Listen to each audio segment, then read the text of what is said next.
Travis Holmes with the Duval Dive Podcast, BigCatCountry.com, and the Believe Podcast Network, here with your breaking news that the Jacksonville Jaguars, Travis Hunter, will be out for the remainder of the 2025 NFL season. And like most of the Duuuval fan base, I am sad both for Travis Hunter as the athlete, as the man, as the prospect, but also for the Jacksonville Jaguars organization, who obviously took Travis Hunter, the two-way cornerback and wide receiver in the first round of the 2025 NFL draft, to be that game-changing talent to play on both sides of the ball. And unfortunately, he was not able to fully realize what that looked like, in his Colorado days, playing the vast majority of those snaps, injuring himself coming out of the bye week.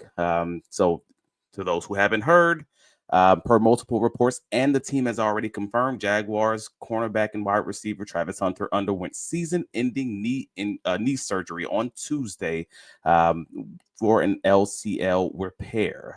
Now he's fully expected to return to full football activities within 6 months, which will put him easily, able right in the middle of the offseason training camp, etc.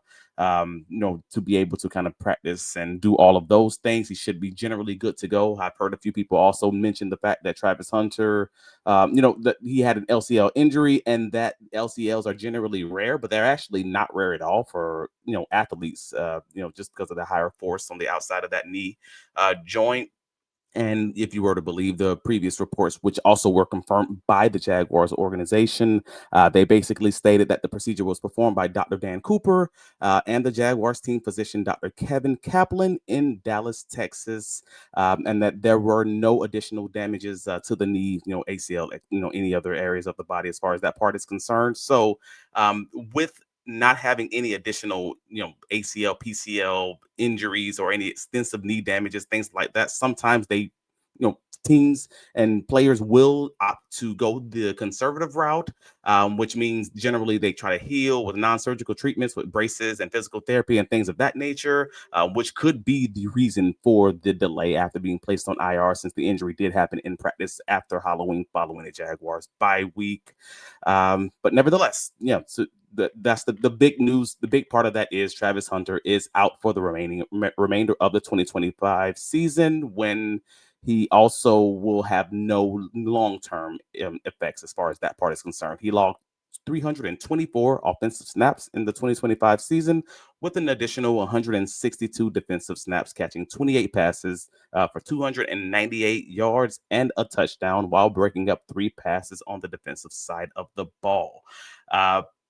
But overall, I mean, you know how that impacts the defensive room at this point. The Jaguars obviously already acquired Greg Newsome, and Jordan Lewis likely should be back this upcoming week. So for the defensive side of things, it's pretty much is as it has been for the vast majority of this reason of the season, with Hunter primarily playing more of his snaps on the offensive side of the ball. But on the offensive side of the ball, obviously you hope that Brian Thomas Jr. is going to be healthy this upcoming week against the Chargers, because they absolutely need a little bit more help. And Jacoby Myers and Parker Washington, Tim Patrick and the crew will hopefully be able to pick up the slack there, because they will be needed for this hopeful playoff run towards the end of this 2025 season. But those are the big items for you.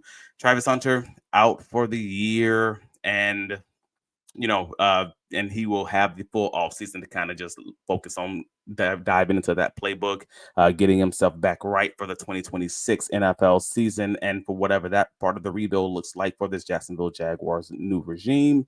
But keep it locked in at BigCatCountry.com. Keep it locked in here at the Duval Dive, and we will give you all of the updates that we see. Maybe the Jaguars will activate Brenton Strange soon, possibly by Wednesday. But we will see coming up this week.